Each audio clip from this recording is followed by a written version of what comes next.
Thank you. Over the years, thousands have sued social media companies over alleged harms caused by addiction to their platforms. Now, for the first time ever, one of those lawsuits finally made it to trial in California in January.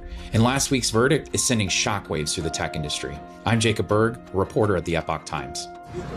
Last week, jurors in Los Angeles found Meta and YouTube had deliberately designed their platforms to be addictive. Those features include likes, infinite scroll, and the platform's algorithms.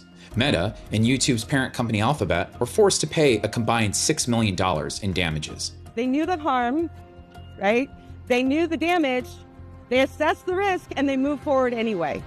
And from my opinion, that's incorrigible. Just a day earlier, a New Mexico jury found that Meta had failed to protect children on its platforms and had not warned them of the risks they may face. State Attorney General Raul Torres had investigators set up accounts on Meta's platforms posing as children.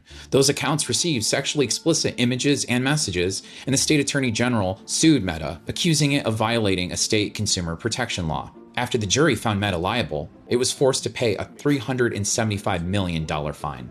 But the company may have to pay even more, depending on the result of a second hearing in May. Both Meta and Google have defended the safety of their platforms and have said that they disagree with the verdict in Los Angeles. But what might we expect from these verdicts, and how might they affect the tech industry as a whole? Well, for one, neither case forces any changes to Meta or Google's platforms, at least not for now. But we may know more following Meta's follow-up hearing later this year.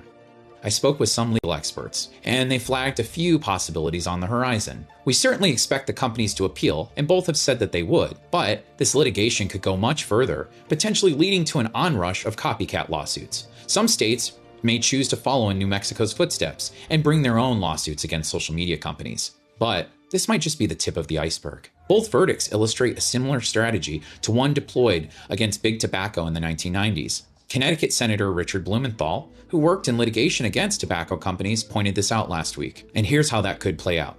Lawyers may first focus on the dangers social media poses to children before ultimately widening their scope to adults. If enough cases make it to trial and the damages grow, that could force social media companies to make serious changes to their platforms. But if you ask some citizens, that might actually not be a bad thing. Those who advocate regulating social media companies have been calling on lawmakers to do more to curb the power they wield over Americans' lives. If you'd like to learn more, read my article on this issue in the link below.